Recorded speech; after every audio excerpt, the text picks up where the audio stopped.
ಓಂ ಶ್ರೀ ಗುರುಭ್ಯೋ ನಮಃ. ಹರಿ ಓಂ.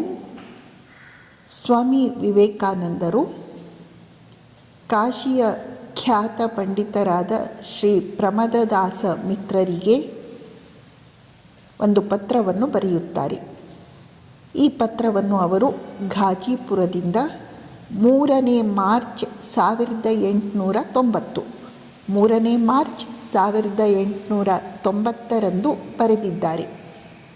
ಈ ಪತ್ರದಲ್ಲಿ ಅವರು ಶ್ರೀರಾಮಕೃಷ್ಣರ ಮಹಿಮೆಯನ್ನು ಕುರಿತಂತೆ ಈ ರೀತಿ ಹೇಳುತ್ತಾರೆ.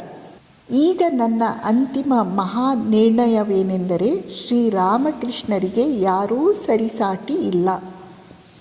ಶ್ರೀರಾಮಕೃಷ್ಣರಂತಹ ಅಭೂತಪೂರ್ವ ಪರಿಪೂರ್ಣತೆ ಈ ಜಗತ್ತಿನಲ್ಲಿ ಎಲ್ಲೂ ಇಲ್ಲ. ಸಕಲರನ್ನೂ ತನ್ನೆಡೆಗೆ ಸೆಳೆಯುವ ಅವರ ಅದ್ಭುತ ಅಹೈತುಕ ಕರುಣೆ, ಬದ್ಧ ಮಾನವನ ಮೇಲೆ ಅವನಿಗಿರುವ ತೀವ್ರ ಅನುಕಂಪೆ ಇವನ್ನು ಇನ್ನೆಲ್ಲಿ ಕಾಣಲು ಸಾಧ್ಯ?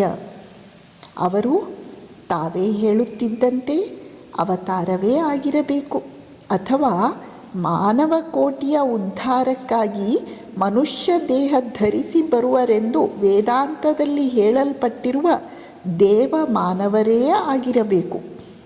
ಇದು ನನ್ನ ಖಂಡಿತವಾದ ಮತ್ತು ಸುನಿಶ್ಚಿತವಾದ ಅಭಿಮತ.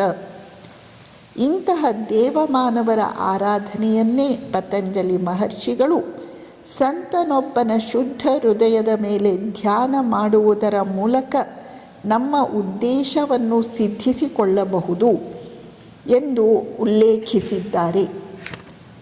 ಶ್ರೀರಾಮಕೃಷ್ಣರು ತಮ್ಮ ಜೀವಿತಾವಧಿಯಲ್ಲಿ ನನ್ನ ಒಂದೇ ಒಂದು ಪ್ರಾರ್ಥನೆಯನ್ನೂ ನಿರಾಕರಿಸಲಿಲ್ಲ. ನನ್ನ ಅನಂತಾನಂತ ಅಪರಾಧಗಳನ್ನು ಕ್ಷಮಿಸಿದ್ದಾರೆ. ಅವರು ಅಂತಹ ಅದ್ಭುತ ಪ್ರೀತಿ ನನಗೆ ನನ್ನ ತಾಯಿ ತಂದೆಯರಿಂದಲೂ ಸಿಗಲಿಲ್ಲ. ಇದರಲ್ಲಿ ಅತಿಶಯೋಕ್ತಿಯಾಗಲಿ ಕವಿತ್ವವಾಗಲಿ ಇಲ್ಲ. ಅವರ ಪ್ರತಿಯೊಬ್ಬ ಶಿಷ್ಯನಿಗೂ ತಿಳಿದಿರುವ ಸರಳ ಸತ್ಯ ಇದು. ಮಹಾ ಅಪಾಯಗಳ ಸಂದರ್ಭಗಳಲ್ಲಿ, ಘೋರ ಪ್ರಲೋಭನೆಗಳ ಸಮಯಗಳಲ್ಲಿ ನಾನು ತೀವ್ರ ತಳಮಳದಿಂದ ಅತ್ತು ಪ್ರಾರ್ಥಿಸಿದೆ, ಓ ದೇವರೇ ಕಾಪಾಡು. ಆದರೆ ಆಗ ನನಗೆ ಯಾವ ಉತ್ತರವೂ ಬರಲಿಲ್ಲ. ಆದರೆ ಈ ಅದ್ಭುತ ವ್ಯಕ್ತಿ, ಅವರು ತಮ್ಮ ಅಂತರ್ದೃಷ್ಟಿಯಿಂದ ನನ್ನ ಬೇಗೆಗಳೆಲ್ಲವನ್ನೂ ಅರಿತು ಪರಿಹರಿಸಿದ್ದಾರೆ.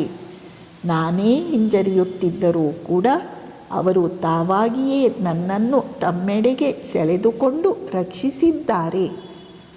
ಶ್ರೀರಾಮಕೃಷ್ಣರ ಕುರಿತು ಹೇಳಿದ ಈ ಎಲ್ಲ ವಾಕ್ಯಗಳು ಅತ್ಯಂತ ಮನನೀಯವಾಗಿವೆ. ನಮಸ್ಕಾರ.